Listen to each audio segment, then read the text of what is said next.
Bom dia, pessoal. Meu nome é Christian, então sou acadêmico de filosofia. Eu vou estar fazendo alguns vídeos especialmente voltado para o ensino fundamental.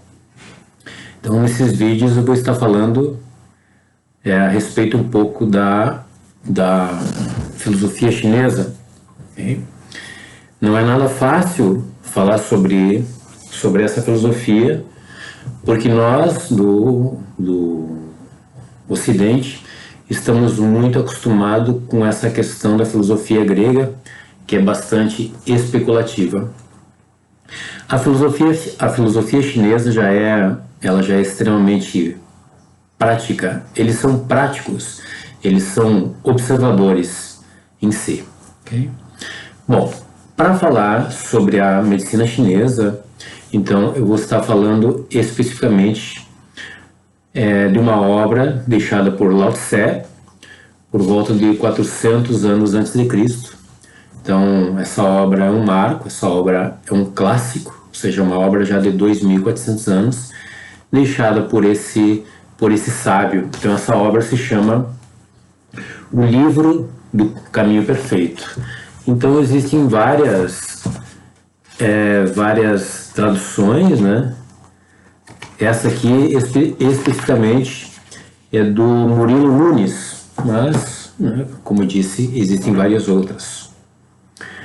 Bom, para iniciarmos essa questão da filosofia chinesa, nós não podemos deixar de citar esse símbolo que estão vendo lá, ó, né? Onde as pessoas conhecem como Yin Yang, mas na verdade o nome dele é Taiji. Okay? Então existe uma simbologia universal contida nessa imagem. Então veja lá, ó,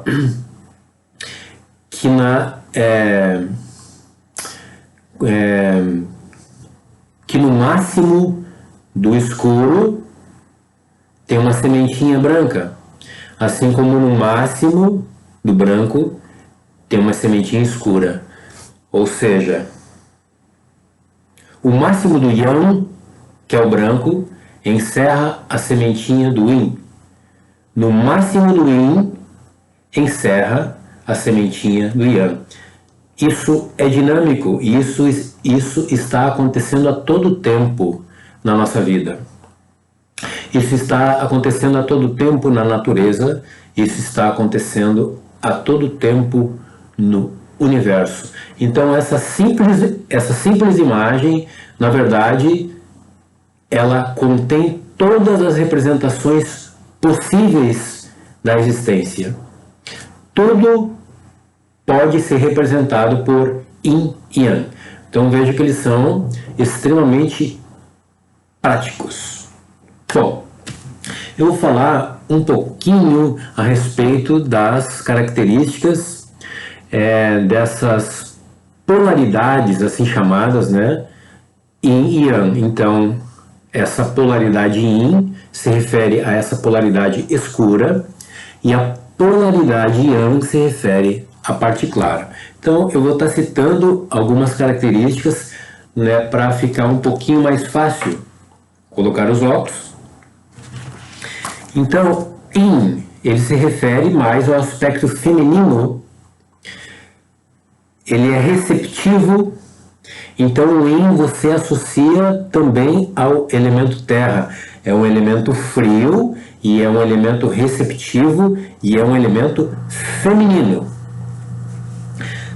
O Yin também está relacionado à umidade, ao aspecto intuitivo, ou seja, o Yin representando o aspecto feminino, por lógica tem associação muito maior com a intuição do que o Yang. Terra, como a gente já falou, tem relação com a noite. Então essa parte escura, né, também tem relação com a noite. Tem relação com o horário, por assim dizer, aonde acontece a regeneração orgânica. Durante o dia nós estamos vivendo muito mais o aspecto Yang, o aspecto mais masculino, o aspecto Sol, o aspecto luz, que é um aspecto muito mais pele, muito mais músculo, muito mais ação. À noite, essa energia tende a se recolher para regenerar os órgãos internos. É por isso que se a pessoa ela não dormiu bem à noite, no outro dia ela vai estar acabada. Por quê? Porque essa energia ela não entrou, por assim dizer, e não pôde restabelecer, não pôde regenerar os órgãos vitais. Os órgãos vitais, eles têm relação com a energia Yin. As vísceras têm relação com a energia Yang. Os órgãos têm relação com a estrutura, por assim dizer. Entre aspas, eles são muito mais importantes. Os órgãos Yang, que tem relação com as vísceras, tem relação com essa movimentação. Ok? Mas eles não podem acontecer se não houver essa estrutura anterior, né, que são os órgãos. O Yin tem relação com a Lua, evidentemente. Tem relação com as estações outono e inverno, ou seja, são estações mais introspectivas, mais frias, mais para dentro. É uma época onde o ser humano ele tende a ficar mais introspectivo, mais recolhido, mais reflexivo. Tem relação com doce. Nós sabemos que o elemento terra tem relação com o doce, ok? Então, quando a pessoa ela está muito yang, com a mente muito ativa, naturalmente ela tende a sentir necessidade de ingerir algum alimento que tenha uma natureza, que tenha um sabor mais adocicado, porque isso de fato tende a aterrar as pessoas. Lá pelas 4:30 da tarde, as pessoas vão para as padarias, porque elas sentem necessidade de comer. Qualquer coisa que você coma, na verdade, nutre o aspecto Yin, ou seja, tende a aterrar a pessoa, tende a acalmar esse aspecto mental. O Yin tem relação com sintomas crônicos, ou seja, se o Yin tem relação com os órgãos vitais, ele também tem relação com sintomas crônicos. O Yang, que tem relação com as vísceras, ele tem muito mais relação com sintomas agudos. Por isso que as doenças de natureza Yin, como a diabetes, por exemplo, são doenças mais silenciosas, que tendem a se mostrar mais lá na frente, de uma forma geral. Ok? Falou em algo mais interno, mais introspectivo, mais silencioso. Tem relação com o relaxamento. Então, veio essa questão do relaxamento para que a energia saia da superfície e possa ir regenerar e nutrir os teus órgãos internos. Por isso que tem relação com relaxamento. A noite tem relação com relaxamento. Entre aspas, o Yin tem relação com degeneração. Essa questão de degeneração é entre aspas. Então, o Yin, ele tem muito mais relação com esse aspecto visível, com esse aspecto concreto, com esse aspecto palpável, com aquilo que podemos ver, sentir, enxergar. Então, ele também está associado a esse processo de degeneração.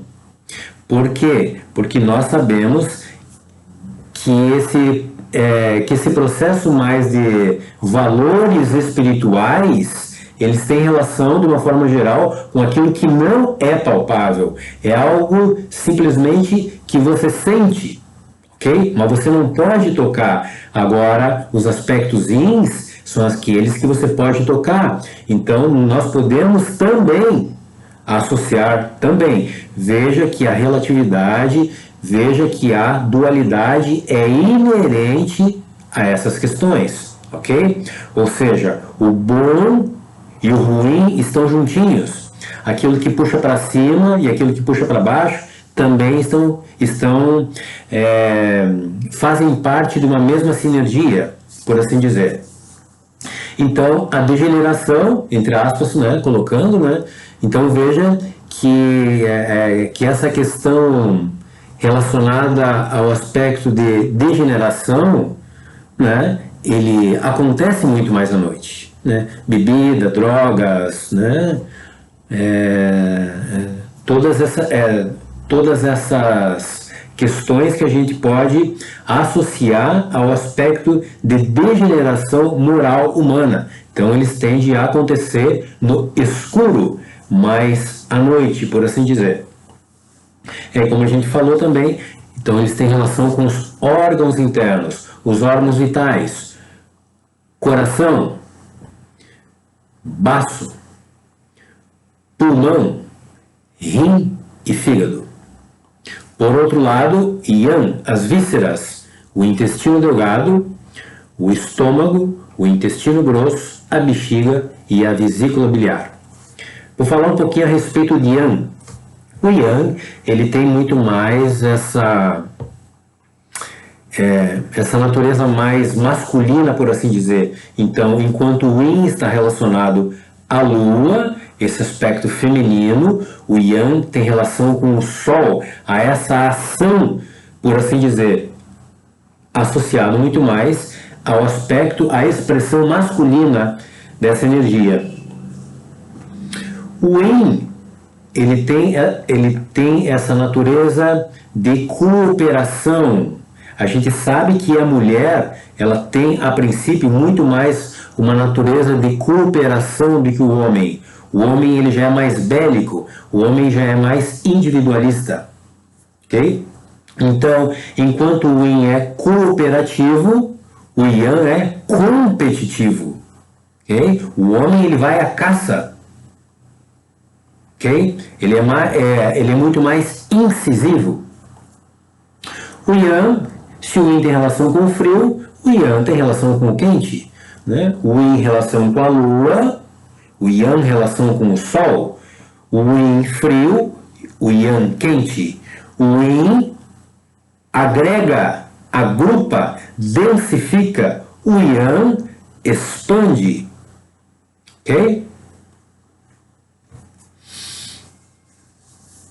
O frio, o Yin, ele diminui o movimento molecular, diminui a velocidade do movimento molecular. O Yang aumenta a velocidade do movimento molecular. Enquanto o Yin tem relação com a umidade, o Yang tem relação com a secura, evidentemente, né? O calor seca as coisas.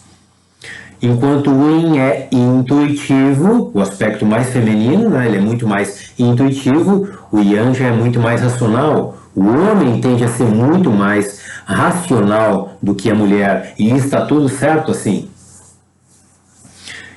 O Yin tem relação com a terra, como a gente já falou antes, né? Esses aspectos mais palpáveis, mais concretos, enquanto que o Yang tem relação com o céu, né? E esse Yang, por assim dizer, ele também tem relação com uma formalidade maior. É ou não é que quando você vai, por exemplo, num sítio, as pessoas lá, elas são muito mais naturais, elas são muito mais informais. E quando você vem para um centro, por assim dizer, as pessoas, de uma forma geral, logicamente, tendem a ser muito mais formais, ou seja, muito mais yang, muito mais detalhistas, entre aspas, mais antinaturais, ok? Então, o Yin tem relação com o outono e o inverno, e o Yang, calor, evidentemente, tem mais relação com a primavera e o verão. Aí, como a gente já falou antes, né, o Yin tem relação com sintomas crônicos, tem relação com os órgãos vitais, são mais silenciosos, levam mais tempo para expressarem os seus sintomas, por isso são mais perigosos. Enquanto que o Yang são sintomas mais agudos, tem mais relação com as vísceras, mais relação com o músculo, mais relação com a pele. mais com os fatos incisivos da vida. O Yang são os fatos mais silenciosos, sutis. O Yin tem relação com a, entre aspas, deficiência. Novamente chamando a atenção. Nós não podemos ter as coisas que são ditas aqui como os conceitos fechados, tá? Porque tudo isso está dentro de uma relatividade. Então, se eu uso o termo deficiência, eu não estou querendo me referir especificamente e unicamente a um aspecto negativo, deficiência. Não é isso. Ok? Por exemplo, se à noite nós não entrarmos num aspecto de deficiência em relação a certos aspectos, a pessoa não pode descansar. Ela não pode descansar. Ou seja, a deficiência, ela vem muito bem em certos momentos.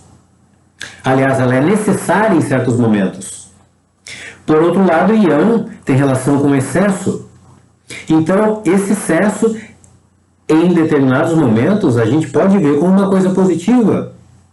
Positiva. Adequada para aquela situação, adequada para aquele contexto. Por outro lado, excesso também, conforme aquele contexto, pode ser visto como uma coisa negativa. Sempre lembrando a relatividade das coisas, conforme o contexto.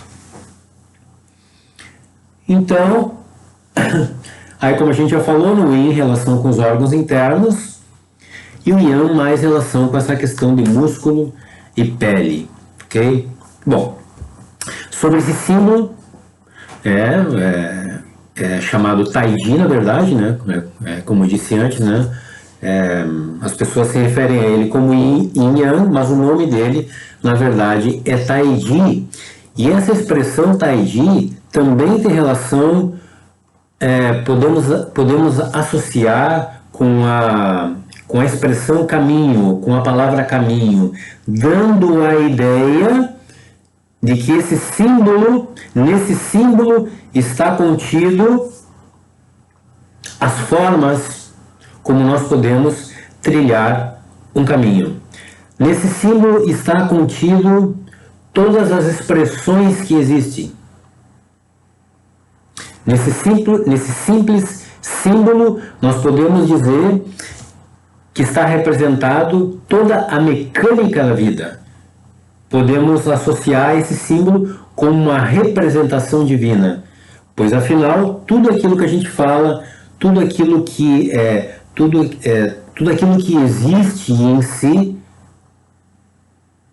está simbolizado nessa imagem. Lembrando que isso é dinâmico, tá? Esse Yin Yang é dinâmico. O Yin se transformando em Yang, o Yang se transformando em Yin. Tudo é dinâmico, não existe nesse universo absolutamente nada parado. Bom, então, filosofia chinesa é sinônimo de taoísmo. Tao, podemos associar a palavra também à palavra caminho. E aí, como a gente já falou antes, né, o clássico se chama O Livro do Caminho Perfeito, deixado por esse mestre, por esse ser chamado Lao Tse. Então ele deixou essa obra por volta do ano de 400 antes de Cristo, ou seja, já é uma obra de 2.400 anos. Ou seja, é um clássico, é um imortal. Por que é um clássico e é um imortal? Por que isso? Simplesmente porque esse ser expressou leis universais. Ele não expressou coisas do seu intelecto. Ele não criou coisas com a sua mente. Ele simplesmente expressou um plano intuitivo, um plano que todos nós temos. E nesse plano intuitivo fica claro essa dualidade. Você lembra que vamos associar uma passagem, por exemplo, onde Jesus Cristo disse, né? Que seja feita a tua vontade e não a minha. Olha só, que seja feita a tua vontade, ou seja, a vontade divina e não a minha. Nessa passagem, Jesus também deixou claro essa dualidade, essa distinção entre o aspecto pessoal e o aspecto divinal. A questão, o desafio nosso, o grande desafio nosso, é a harmonização dessas duas vontades. A questão é o seguinte também, é que essa harmonização, ela só vai surgindo na medida em que o indivíduo vai tendo um anseio, uma sede por essas questões mais espirituais. O que isso significa? Que esse indivíduo tem que viver, novamente fazendo uma associação com as Sagradas Escrituras. A gente pode fazer essas associações com toda segurança. Por quê? Porque a espiritualidade é universal. Então, seja de Jesus, seja de Krishna, seja de Buda, Lao Tse, Gandhi e tantos outros, é a mesmíssima coisa, porque eles estão se referindo a valores universais, não estão se referindo a valores de cultura, estão se referindo a valores universais. Por isso que todos esses sábios se tocam nos mesmos pontos, porque são valores universais. Então, voltando a essa questão da sede, né? A sede por essas questões mais espirituais. Aí nós temos que viver a parábola do filho pródigo. Ou seja, nós temos que cair em muitos equívocos, entre aspas, muitos erros. Isso é natural, isso é absolutamente natural. Por isso que esses sábios, eles não se metem na vida da pessoa, a menos que essa pessoa realmente venha pedir algum tipo de orientação, a menos que esse sábio intua que é para ele falar algumas coisas naquela questão. Como, por exemplo, um pai e uma mãe, vendo certas questões dos filhos, cabe a eles falar. Eles têm que falar. Lembrando que eles têm que falar, mesmo que eles não tenham toda a moral para isso. Mas eles têm o dever de falar. Então, o filho pródigo, né, cometeu muitos equívocos, mas caiu em si. E caindo em si, despertou aquela sede. E aí ele volta para casa e o pai recebe ele com festa e alegria. Então, esse filho adquiriu o quê? Sede. Adquiriu sabedoria. Observação. Fatos na vida não significa necessariamente sabedoria. Senão toda pessoa de 70, 80, 90 anos seria sábia. Mas não é assim que acontece. Porque para você extrair a pérola da experiência, você tem que ter uma certa maturidade espiritual. Isso pressupõe vidas, isso pressupõe existências.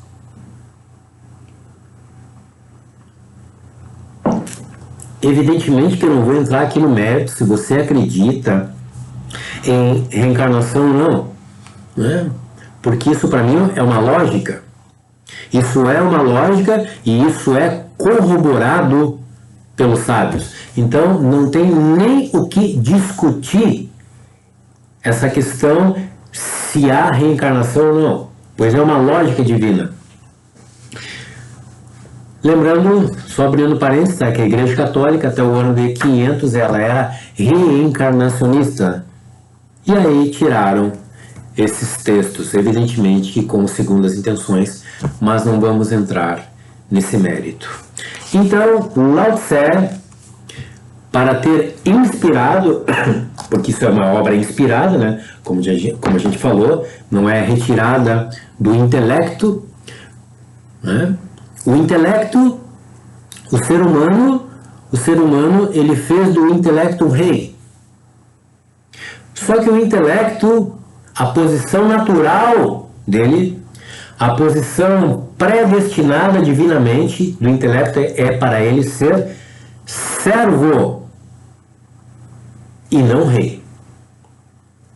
O homem fez do intelecto rei. Então, o homem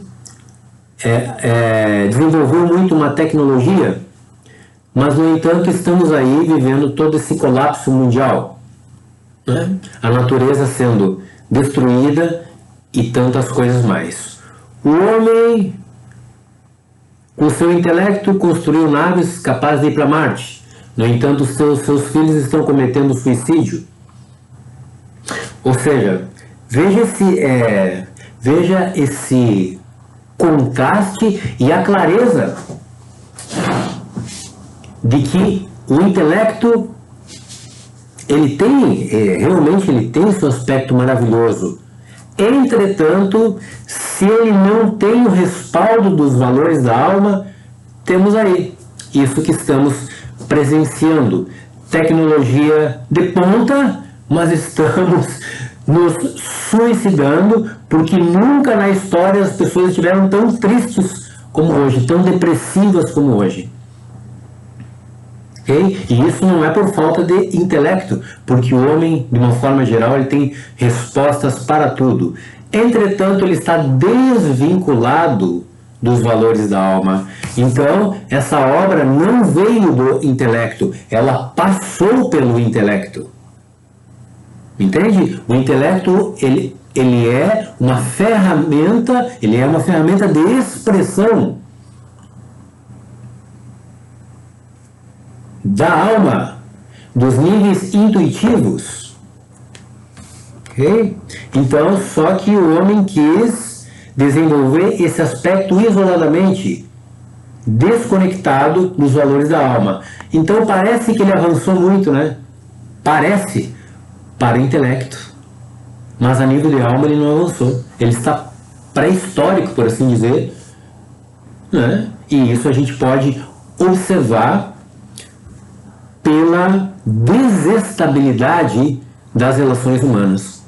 Porque como é que você pode querer dizer que você avançou se as relações estão cada vez mais desestabilizadas? As relações estão cada vez mais inseguras. Você não pode confiar mais nas pessoas. O nível de desconfiança entre uns e outros é cada vez maior. A mentira é algo absolutamente natural. A hipocrisia é absolutamente natural. Então, como é que vamos dizer que o ser humano evoluiu? Evoluiu nesse sentido intelectual, mas não despertou a nível de alma. Então, evoluir é uma coisa, despertar é outra. O homem evoluiu nesse aspecto, em vários aspectos. Sim, evoluiu, mas não despertou. Então, essa evolução, ironicamente, paradoxalmente, é exatamente aquilo que está afundando ele. Porque o mundo está pior, o mundo não está melhor. O mundo está pior. As pessoas não se entendem mais. Por que elas não se entendem mais? Porque elas se afastaram dos pontos em comum, dos valores universais, se afastaram disso. O homem quis criar valores. O homem não precisa criar valor nenhum. Todos esses valores já estão inerentemente, são imanentes à nossa existência. Não é? Como disse Jesus, o reino dos céus está dentro de vós. O reino dos céus pressupõe valores. Ou seja, esses valores já estão dentro de nós. A questão é que essa tecnologia, a questão que essa educação equivocada, ao invés de aproximar o ser humano a esses valores imanentes, afastou ele. E aí criou, como é que eu posso colocar? Esfacelou o ser humano. Ele não tem mais norte, o ser humano não tem mais norte. O norte do ser humano virou a experiência pela experiência. Simplesmente a experiência pela experiência. E aí temos aí, né? Ou seja, nós não podemos mais confiar uns nos outros porque estamos afastados desses valores imanentes. Lealdade, honestidade, confiança, sinceridade e assim por diante. São valores imanentes ao ser humano. Mas ele se afastou disso. E isso desestabilizou as relações. Né? E como nós somos seres interdependentes, a desestabilidade nas relações está causando todo esse tipo de sofrimento na qual o ser humano tenta de várias formas tentar compensar. Você vê isso nas redes sociais, por exemplo, né? As pessoas posando, dando a ideia de que estão muito bem. Sabemos que não estão muito bem. Sabemos que, na verdade, quanto mais a pessoa posta nesse sentido, selfies, querendo passar a imagem de que ela está bem, na verdade, sabemos que é exatamente o contrário, porque quando a pessoa está bem, ela não precisa provar isso para ninguém, ela simplesmente está bem. Né? Você não consegue imaginar um Jesus Cristo lá fazendo selfie direto, né? Um Buda fazendo selfie direto, um Lao Tse fazendo selfie direto, querendo passar coisas. Né?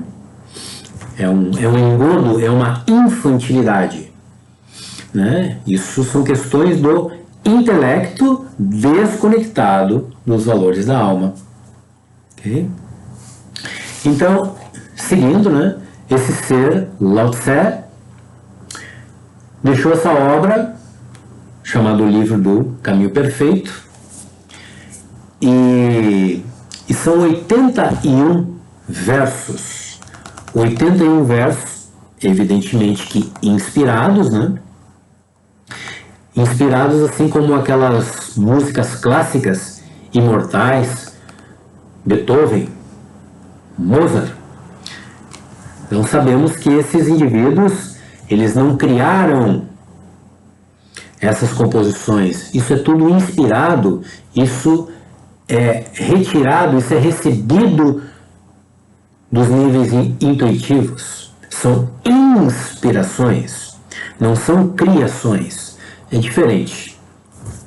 Então são 81 versos profundíssimos, aonde sinceramente falando, daria para passar uma existência inteira num único verso desses. Não estou exagerando, não. São 81 versos. Poderíamos passar uma existência inteira refletindo apenas em cima de um desses 81 versos. Então, humildemente, eu vou estar lendo e nós vamos estar fazendo algumas reflexões a respeito de alguns desses versos deixados por esse ser. Humildemente, tá? Humildemente. Porque isso aqui é expressão de sabedoria. E como a gente não tem o hábito desse movimento, nós temos muito hábito do intelecto, não estamos acostumados a essa sincronia com esse movimento mais intuitivo, evidentemente que esse tipo de coisa foge da nossa compreensão.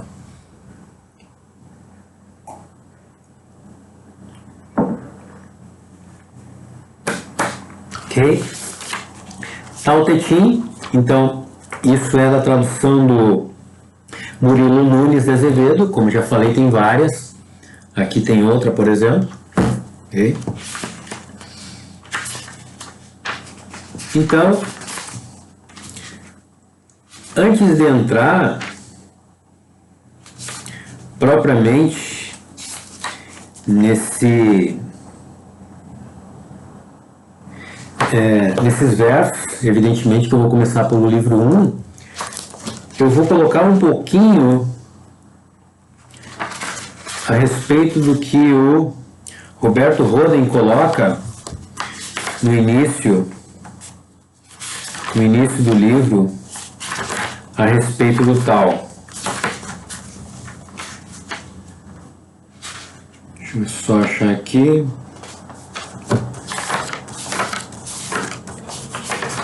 Bom, vou começar aqui. Então, Tao Te Ching. Não é o verso, tá? O verso é mais para frente. O Tao, lembra? Tao, nós podemos associar essa palavra Tao com caminho. Assim como aquele símbolo Taiji, nós também podemos associar a esse caminho. Não só caminho, na verdade, como Deus. Ou seja, dando essa ideia de que caminho e Deus são a mesma coisa. Entende? Caminho e Deus são a mesma coisa, não são coisas distintas, por assim dizer. Então, é no próprio caminho que experimentamos Deus. Não é essa questão que nos foi passada de uma forma geral, né? É que se você seguir tal caminho, você vai chegar até Deus. Para eles é diferente. Para eles são extremamente práticos. O caminho em si é o próprio Deus. Né? São essencialmente práticos. É outra visão das coisas, né? São muito menos especulativos do que os filósofos gregos. Né? Aliás, você sabendo um pouquinho mais a respeito da vida desses filósofos, né, modernos, por assim dizer, então é muito comum esses filósofos serem neuróticos. Né? Por quê? Porque esses filósofos extremamente especulativos ficavam apenas no plano intelectual, e a gente sabe que é um nível frio. Né? As neuroses em si, elas estão no nível intelectual. Né? Se você quiser ir se livrando das neuroses, você começa a acessar muito mais o plano intuitivo, o plano do ser. Né? Então você vai sendo uma pessoa mais natural, mais espontânea. Então essas neuras, elas vão ficando, elas vão perdendo a força, por assim dizer. Então você não consegue imaginar esses seres asiáticos, por assim dizer, onde eles são essencialmente práticos. Essencialmente práticos. Eles não são neuróticos, por assim dizer. Não são especulativos. Essa é a diferença. Eles são observadores. Eles observam as coisas. Então, o que ele colocou nada mais é fruto de observação. Observação. Ok? Então, quando você vai meditar, você não vai usar o intelecto nessa questão de querer criar alguma coisa. Meditação é percepção. Meditação é posição de servo. Não é uma posição de criador. Não é uma posição de rei. É uma posição de servo. Se você está conversando com alguém, se as duas pessoas estão falando ao mesmo tempo, elas não estão se entendendo. É a mesma coisa a meditação. Você não vai... Você numa meditação, você está muito mais interessado em aprender com esse universo. Entende? Muito mais em aprender. Então, é uma posição, é uma postura de servo. Estar extremamente atento. Extremamente observador. E não numa postura onde você está emanando coisas. Se você está emanando coisas, se nesse momento você está visualizando coisas, se você está emitindo coisas, você está deixando de perceber coisas. Então, meditação é uma posição extremamente ativa-passiva. Ativa, no sentido de estar extremamente atento. atento a essa comunicação, a essas informações que por uma graça você pode captar, porque as coisas estão aí, né? As coisas estão aí. O X é a capacidade de captação. Esse é o X. Todas as coisas estão aí. Mas como nós estamos viciados no intelecto, o intelecto não pode captar essas coisas. Não é de mesma frequência. Entende? Então, para que haja essa percepção, nós temos que nos colocar num outro nível. Um nível muito mais passivo, nesse sentido de você não estar enviando nada, estar extremamente atento. Se você está na presença do mestre, o que é mais interessante? Você dizer coisas para esse mestre ou você escutar esse mestre? Evidentemente que escutar o mestre. Ouvir muito mais do que falar. Então, como eu falei, né, esse intelecto ele é necessário, sim, nessa dimensão ele é necessária. A questão é colocar ele no seu devido lugar. Não como chefe, não como rei, mas como servo. Não existe outra saída para nós evitarmos colapso ainda maior para esse planeta. A tecnologia não irá nos salvar. O que nos salva são esses valores da alma. O homem vai ter que baixar a bola. Vai ter que baixar a bola. Vai ter que abrir espaço para esses valores da alma. Mas ele é extremamente teimoso, né? Extremamente orgulhoso. E está aí colhendo os frutos. Cheio de tecnologia e cheio de depressão, cheio de confusão, cheio de desconfiança. Ao mesmo tempo. Ninguém confia mais em ninguém. Você poderia imaginar coisa pior do que isso? Não é? Entretanto, quando nós vamos devagarinho para o plano mais intuitivo, nós vamos acessando outros valores pré-existentes. Valores pré-existentes. O homem não necessita criar valor algum. Isso já existe. É por ele querer criar valores, criar percepções que não têm respaldo com esse movimento divino, é que acabamos aonde acabamos. Tao Te Ching. O Tao, lembrando, tá? Não é o verso ainda. O Tao é a realidade insondável. O Brahman absoluto, a divindade transcendente que, como tal, não é acessível ao nosso conhecimento finito. Deixa eu ler mais uma vez. O Tao, ou seja, Deus, ou seja, esse caminho ao mesmo tempo, lembra, tá? Caminho e Deus estão juntos. É a realidade insondável. Ou seja, nós não podemos acessar ela através de microscópio. Nós não podemos acessar ela através do intelecto. Por isso que esses filósofos modernos, baseados apenas no intelecto, eles piravam. Entende? Porque você não pode acessar essa realidade com o teu intelecto, por mais maravilhoso que seja. Okay? Não tem condições. Quem quer acessar esse nível intuitivo, o intelecto tem que baixar a bola. Tem que ficar quieto. Você não pode ser o fulano de tal se você quiser acessar esses níveis mais profundos. Você não pode ser o fulano de tal. Você é simplesmente uma consciência, aonde nem sequer nome você tem.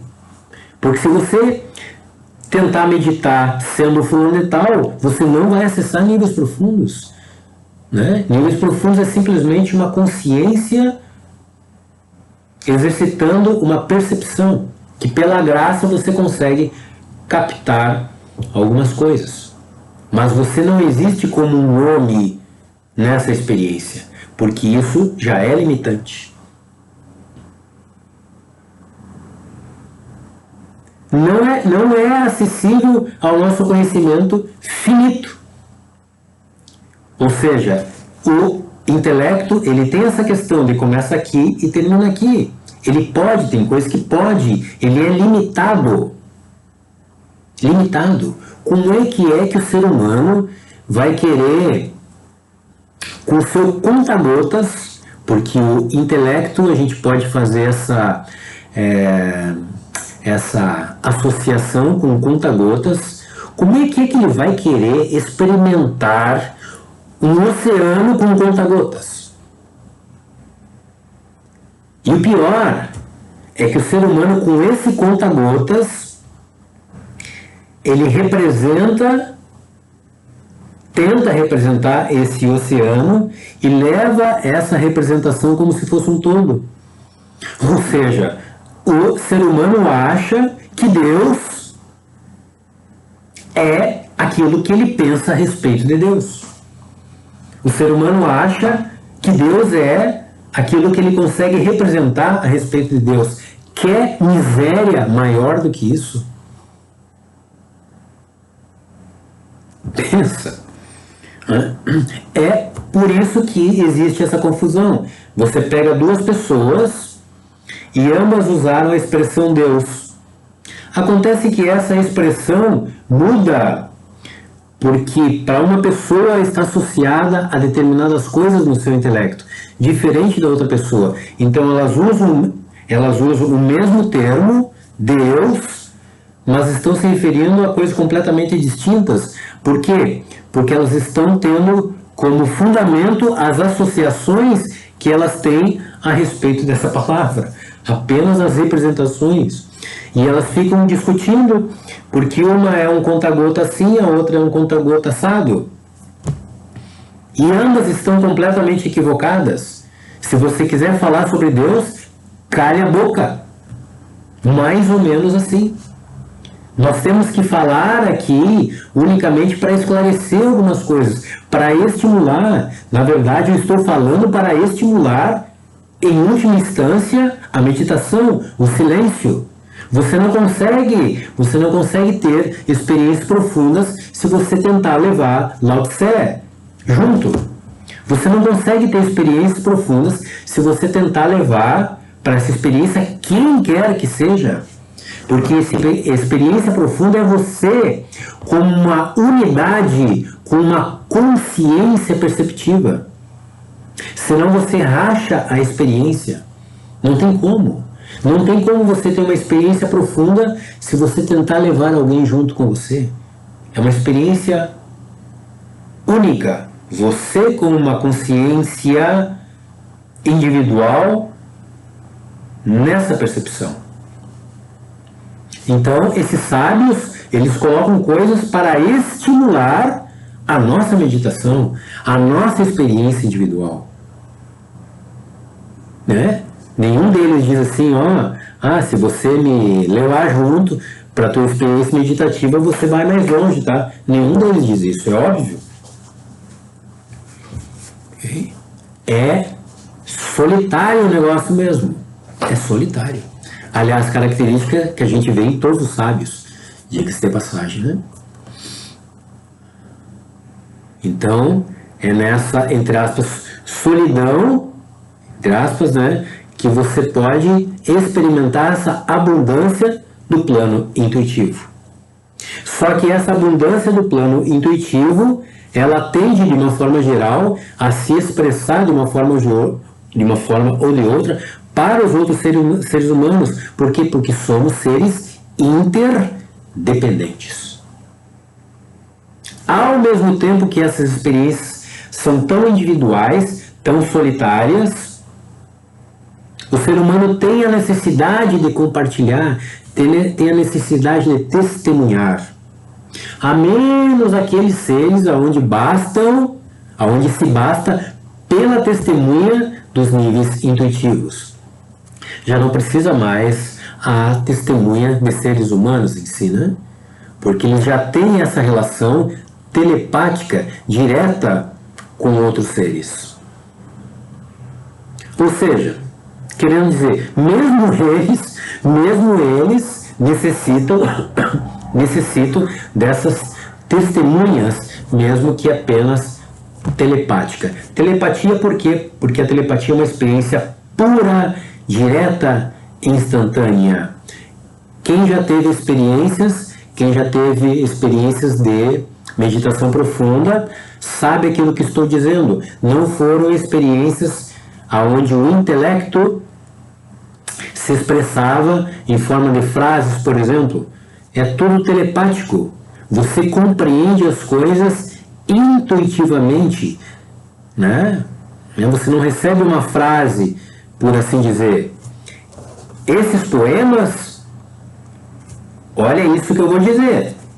Esses poemas, eles representam a inspiração que Lao Tse teve, mas não é a representação em si mesma.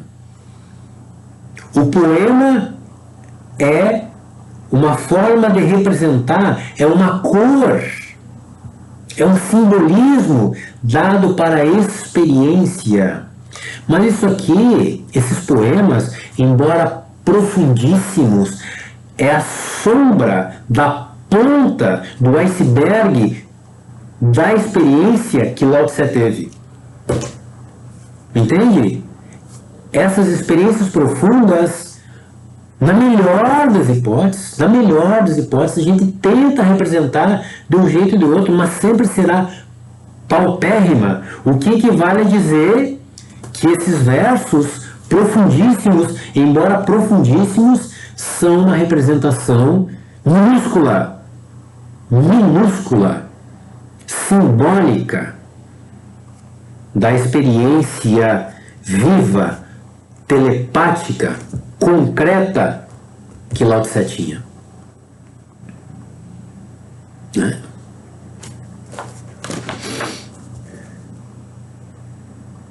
O tal é em si mesmo anônimo, inominável. Quando o nominamos, reduzimos a um plano finito o infinito, relativizamos o absoluto, parcializamos o todo, colorimos o incolor, personalizamos o impersonal. Deixa eu repetir. O tal, Deus, o caminho, é em si mesmo anônimo, ou seja, ele não tem nome. Não tem nome. Deus é uma experiência. Novamente, fazendo uma ligação com a passagem das Sagradas Escrituras. Quando Deus aparece lá para Moisés,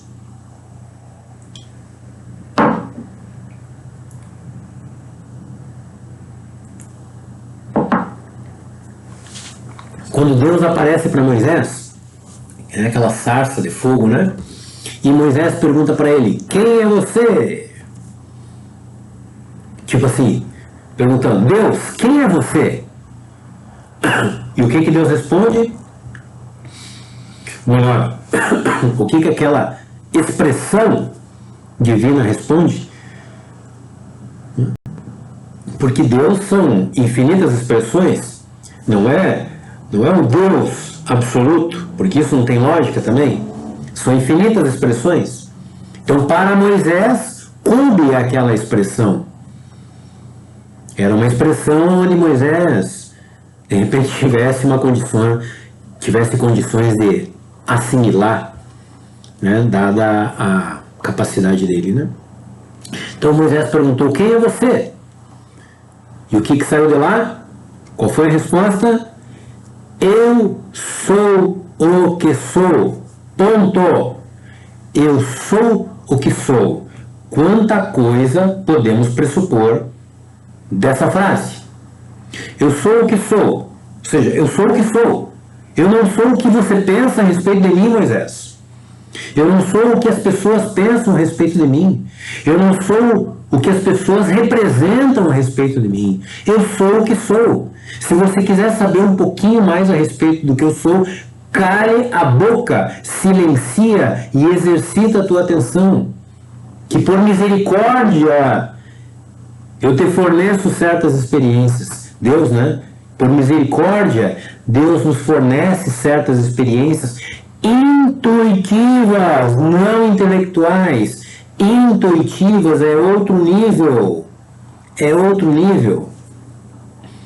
É outra profundidade, é outra substância, é outra vibração. É outro tipo de fluido, por assim dizer. É um néctar. É um néctar, aonde o intelecto não tem condições de acessar. Esse néctar o intelecto não tem condições de acessar. Você pode ler todos os livros do mundo e continuar sendo um babaca nesse sentido, por não acessar os níveis intuitivos, enquanto aquele indivíduo que não sabe nem ler nem escrever, por uma graça, ele acessa frequentemente esses níveis intuitivos. Ou seja, ser intelectual não significa ser intuitivo. Ser intuitivo não significa ser intelectual. Talvez esteja aí um dos grandes diferenciais entre esses filósofos baseados mais nessa filosofia grega do que esses asiáticos essencialmente práticos. São homens extremamente asiáticos, né? São homens extremamente simples, enquanto que esses gregos eram seres muito mais especulativos, muito mais intelectuais, e esses asiáticos mais silenciosos, muito mais receptivos, muito mais naturais. Ambos lindos e maravilhosos, né? Cada um que se identifique com o que for mais interessante. Ok? Então, né? Eu sou o que sou. As coisas são o que são. Aqui nós batemos um ponto importante. Novamente, esses sábios asiáticos observavam as coisas, como se apresentavam. Eles não largavam confete, cores pessoais sobre as coisas. Observavam as coisas tal qual como se apresenta, nua e crua. Me entende? Cientista, observador, você está observando, você não está projetando nada sobre a tua observação, você está tentando ser o mais neutro, o mais objetivo possível. É por isso que esses caras são feras mesmo, entende? É por isso que esses caras colocaram coisas imutáveis, porque eles observaram aquilo que é. Esses, de fato, foram os grandes cientistas espirituais. Jesus, a mesma coisa. Jesus não veio colocar valores culturais. Jesus veio colocar valores universais, que já existem. Entende? Todos esses sábios tocam nos mesmos pontos. São pontos objetivos, são pontos, entre aspas, lógicos. São pontos, entre aspas, claros, por assim dizer, que regem o movimento de todo ser humano, todos os seres humanos, independente da cultura. A cultura, por um lado, é uma baita porcaria, porque de uma forma geral afasta o homem, distancia ele desses movimentos mais intuitivos, que são os mesmos para todos os seres humanos. Evidentemente que em diferentes níveis de expressão, mas é a mesma coisa. Então eu ouço dizer assim, né? Não existe verdade absoluta. Como que não existe verdade absoluta? Deus é uma verdade absoluta. Deus é uma verdade absoluta, em infinitas níveis de expressão, mas é uma verdade absoluta. Se não fosse, nós estaríamos perdidos. Analisa isso. Você só pode confiar na vida porque ela é uma verdade absoluta, não é uma verdade relativa. Porque se fosse uma verdade relativa, todo mundo estaria certo. Mas não é isso. Essa situação no mundo nos deixa claro do nosso equívoco, do quanto nós estamos afastados, do quanto nós estamos nos movimentando em direção contrária a essa verdade absoluta. Lembrando que essa verdade absoluta não é algo estático, evidentemente. Entende? São infinitas expressões de uma verdade absoluta, na qual podemos chamar de Deus. Se não fosse absoluta, nós não poderíamos confiar nela. Se fosse relativa, imagina só, aí sim seria o caos. Aliás, é por causa dessa relativização das coisas que nós estamos vivendo um caos.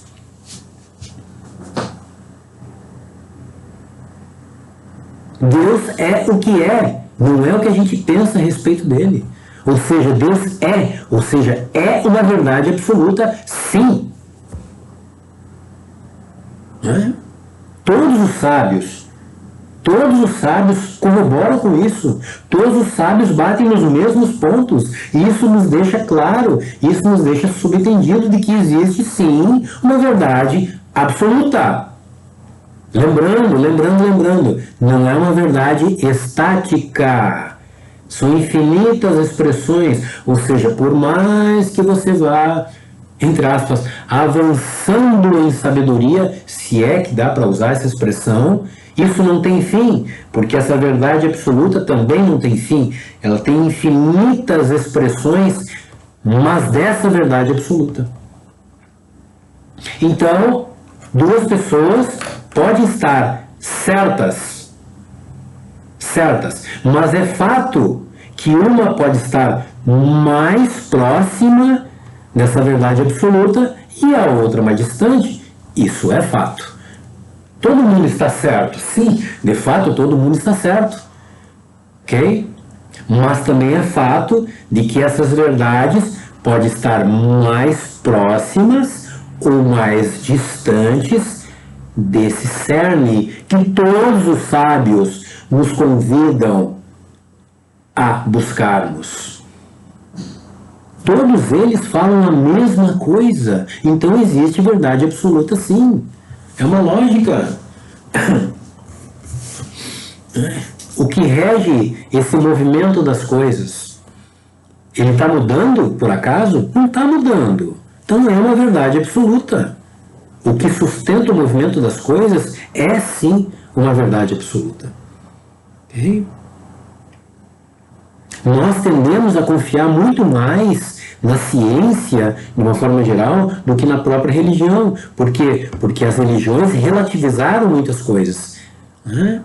E a ciência, ela procura ser o mais objetiva possível. Ou seja, né, para que ele seja um cientista bom, ele tem que ser objetivo, ele tem que analisar as coisas tal qual estão se apresentando.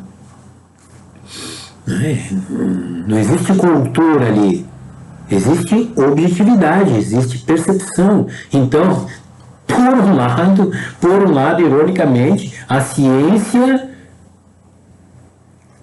está mais próxima desse cerne, por assim dizer. O problema é que o cientista, não todos, né, dificilmente abre espaço para esse campo, para esse nível intuitivo. Claro, tivemos Einstein, por exemplo, né? Einstein, de fato, se abriu para esse nível intuitivo, e tantos outros. Né? E quando eles se abriram para isso, aí vêm os grandes insights. E esses insights não são relativos, não. Esses insights são expressões de verdades absolutas. São imortais, são clássicos, não mudam. Ok? Pessoal, já deu 1 hora, quase 1h05 de vídeo.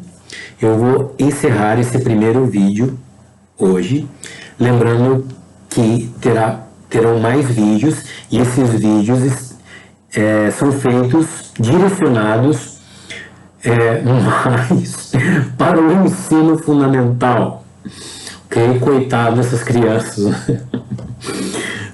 Coitada por um lado, ok? Né, que muito bom por um outro, que já vamos estar estimulando a essas reflexões, ao contrário de simplesmente engolirem informações sem serem estimuladas à reflexão, ok? Então, no próximo vídeo eu prometo já já iniciar, melhor dizendo, com a leitura do verso 1 do livro do Lao Tse, o livro do caminho perfeito. Nesse versinho número 1, que já é punk, já vamos ter muito o que falar, ok? Então, gratidão e até o próximo vídeo. Namastê.